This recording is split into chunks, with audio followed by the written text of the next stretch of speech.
Chers amis, bien le bonjour. Dans cette vidéo, je vais vous proposer un tour de mes différents investissements. On va faire le tour complet et à chaque fois, je vais vous dire ce que je pense de ces investissements et ce que je compte faire pour la suite. On commence par le portefeuille que vous connaissez tous, le portefeuille que j'ai chez DeGiro. Et ce portefeuille a vocation à devenir de plus en plus passif. Vous savez pourquoi j'investis dans ce portefeuille? J'investis pour me dégager un flux continu de revenus.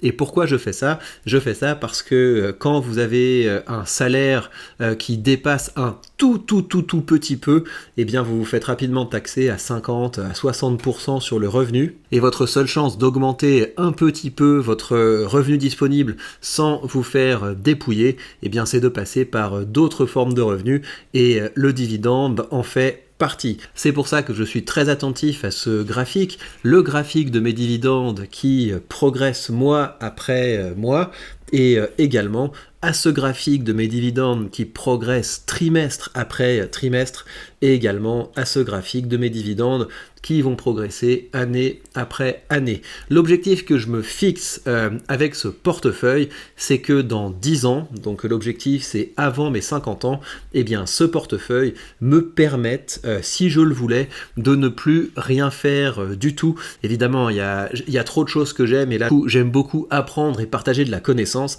mais en tout cas, je veux avoir cette option de pouvoir prendre complètement ma retraite sur ce portefeuille. Et donc, comment on va faire ça? Eh bien, ce qu'on va faire, c'est qu'on va renforcer les ETF parce que l'objectif, c'est que ce soit du revenu complètement passif. Et la forme la plus passive de revenus qui existe au monde, probablement, si vous en voyez d'autres, vous me le dites, c'est l'ETF distribuant et le pari que je vais faire, ça va être d'investir régulièrement dans cet ETF du Nasdaq en me disant que de toute façon, il a un dividende qui croît assez rapidement, donc peut-être que ce dividende sera une part de mon revenu et sinon, je fais le pari que l'ETF Nasdaq va croître rapidement en termes d'appréciation du capital et je pourrais réajuster en allant vers un ETF qui distribue un plus haut revenu, mais mon objectif ce serait véritablement d'avoir un portefeuille qui ne suppose pas que je doive en vendre des parties. Donc on va maintenir cet équilibre entre mon ETF qui est orienté croissance, à savoir le Nasdaq, mes ETF qui sont là pour performer aussi bien que la moyenne, à savoir le SP500 et à savoir l'ETF Vanguard du monde entier, et puis mes ETF qui vont être plutôt orientés distribution, comme celui-là ou encore celui-là. Donc moi je suis content de ce portefeuille, c'est un portefeuille qui performe pas mal, il remplit son rôle, il ne me prend pas le chou, d'autant plus que j'ai entière confiance en mon courtier et que je peux acheter les ETF à un prix vraiment très bas.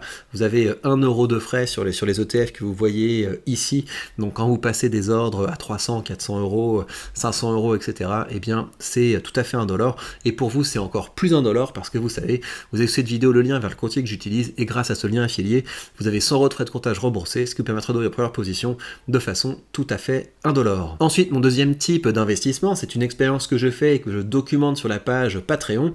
J'ai créé un portefeuille, là pour le coup, avec un objectif qui est pas tellement de rendement, même si on a un rendement qui est plus intéressant que l'ETF du monde entier ou qu'un ETF du SP500, parce que sur ce portefeuille, j'ai un rendement qui est aux alentours de 3,5%, donc c'est 2 à 3 fois plus que le rendement de distribution du SP500 et du Vanguard All World, et pourtant, je bats, vous le voyez ici, l'indice du monde.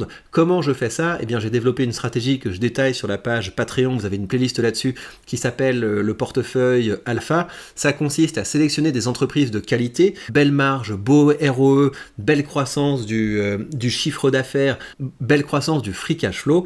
Et à côté de ça, j'ai des entreprises qui sont là pour apporter de la stabilité au portefeuille, des entreprises qui sont plutôt orientées rendement, mais je vends des calls sur ces entreprises. Ça veut dire que c'est pas juste des bêtes entreprises à dividendes, c'est des entreprises dont je booste le rendement avec les options.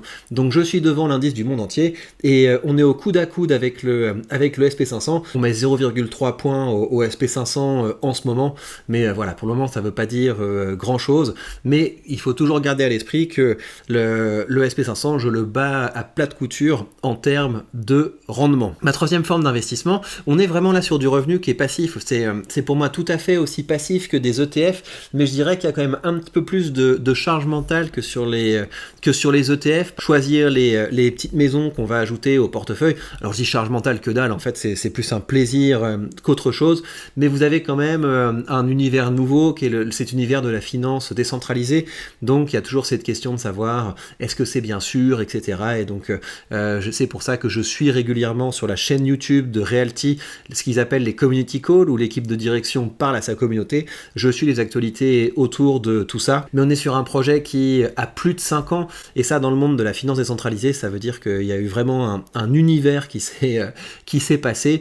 Donc en tout cas voilà, j'ai confiance en ce projet, je continue à investir régulièrement dedans, et vous voyez les résultats, hein. On est déjà à près de 120 € tous les mois qui viennent avec Realty, et mon objectif sur ce portefeuille, ce serait d'ici 5 ans, simplement d'ici 5 ans, d'avoir dépassé les 1000 € par mois. Et ce serait intéressant parce que comme ça, en complément de mon portefeuille passif d'ETF, parce que plus ça va aller, plus on va avancer dans le temps, plus dans ce portefeuille, la part ETF va prendre de l'espace, et bien l'un dans l'autre, comme ça, on a cette sécurité. Je vise de pouvoir prendre la retraite avec ce portefeuille, et à côté de ça, on aura ce petit bonus supplémentaire.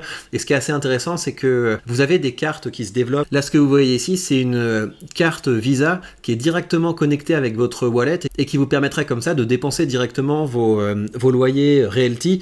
Donc tout ça pour dire que la manière de sortir l'argent du monde de la finance décentralisée, il y a de plus en plus de solutions pour le faire. Déjà, je trouve qu'à ce jour, c'est hyper facile. Vous pouvez soit passer par Monerium, mais Monerium, c'est un peu compliqué maintenant parce que il ne fonctionne plus aujourd'hui que par invitation, mais enfin voilà, vous passez par Coinbase, vous passez par Binance ou quoi que ce soit, et vous pouvez faire ce point d'entrée et ce point de sortie hyper facilement, quoi. Au début, on s'en fait un peu une montagne parce que il faut effectivement ouvrir un wallet, il faut comprendre comment vous allez changer vos euros en crypto, etc.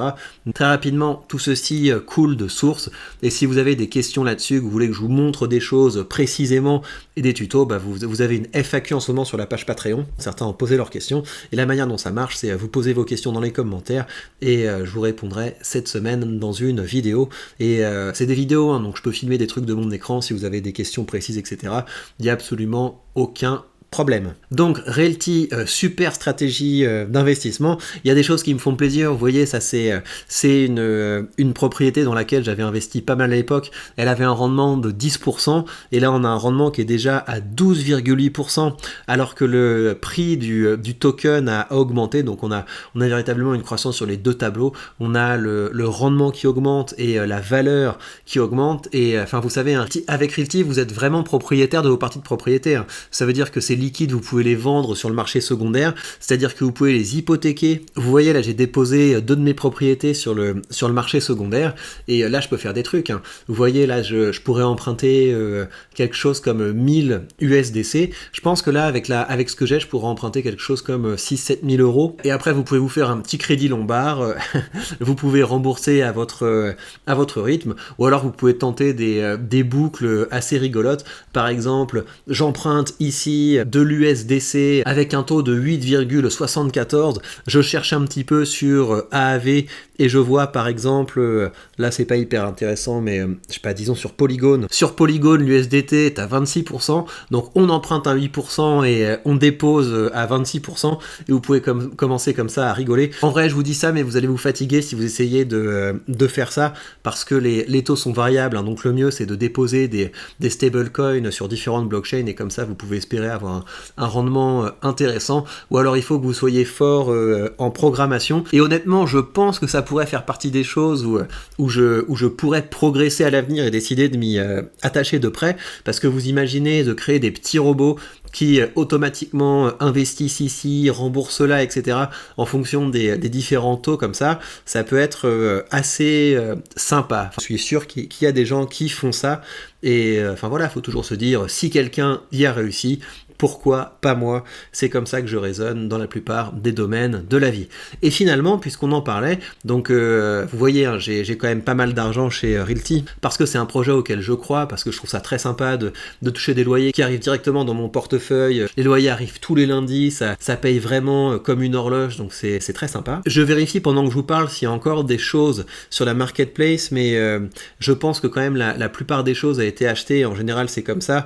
Ouais, vous avez plus que cette propriété au Panama qui finira par partir. Ce qui se passe avec cette propriété au Panama, c'est que l'équipe de Realty est en train de négocier avec les propriétaires pour essayer de faire un peu baisser le prix, mais c'est assez cool hein, comme propriété, ça, à terme c'est très sympa d'être exposé au Panama. J'ai déjà une propriété qui est au Panama, c'est celle-ci, la jolie Villa Marina, et ça c'est une des promesses de Realty, hein, c'est que on va progressivement tokeniser non seulement des maisons et des immeubles partout dans le monde, mais également d'autres choses. D'ailleurs, Realty c'est elle-même tokenisée. J'ai pas seulement des parties de maisons chez Realty, j'ai également des parties de l'entreprise. Bref, vous savez, pour ça aussi, vous avez mon lien sous cette vidéo si vous avez envie de commencer à investir avec Realty. Et finalement, à partir de Realty, j'ai commencé à explorer d'autres horizons. J'ai découvert que ça pouvait être intéressant d'avoir du stablecoin et de l'épargner sur des plateformes comme AAV. On a souvent des rendements qui sont assez intéressants et j'utilise donc cette plateforme pour épargner. Et au-delà de ça, parce que je suis curieux et que j'aime bien tester des choses, vous savez que je suis en train de faire ce petit test, à savoir un DCA dans un petit portefeuille de crypto qui comporte donc de l'Ether, du Bitcoin, et qui contient également du stablecoin. Certains m'ont dit oui, mais pourquoi tu as du stablecoin, ça n'a pas de sens d'avoir du stablecoin, ça vaut $1, etc.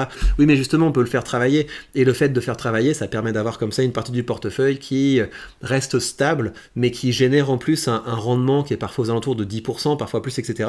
Donc je trouve que c'est quand même intéressant. Et là, pour que vous voyez où on en est, l'Ether et le Bitcoin ont pas mal décollé depuis hier soir, si bien que là, le portefeuille crypto est en train de mettre un gros coup de taquet dans la tête du SP500, mais voilà, c'est drôle, je trouve ça sympa de documenter cette expérience pour vous et avec vous. Donc on va voir progressivement sur 5 ans, 10 ans, 20 ans, est-ce qu'un petit portefeuille crypto peut effectivement battre le SP500? Eh bien, cette expérience permettra de le vérifier. Voilà donc pour mes différentes stratégies. Donc mon objectif, ça va être de continuer d'augmenter les parts que je possède dans des ETF. Ça va être de progresser dans le domaine de l'investissement, c'est-à-dire du stock picking, pour m'assurer que je pourrais dépasser le SP500 avec une stratégie que je trouve originale. En tout cas, c'est la stratégie que j'ai développée en m'inspirant de personne d'autre que de mon expérience. J'ai les investissements dans Realty et je commence à voir comment faire travailler de l'argent. J'ai testé d'autres choses hein, avec des rendements qui sont plus élevés, mais c'est pas des choses dont j'ai envie de vous parler tellement sur cette chaîne, parce qu'on rentre quand même sur des choses qui sont spéculatives, dangereuses, etc. Ça m'est déjà arrivé d'avoir des frayeurs, d'aller sur des sites où vous avez un rendement de, je sais pas moi, 25-30%, etc. Et puis après, le site commence à déconner, vous vous demandez tiens, mais est-ce que je vais récupérer mes fonds, etc. Donc voilà, j'explore tout un tas de choses.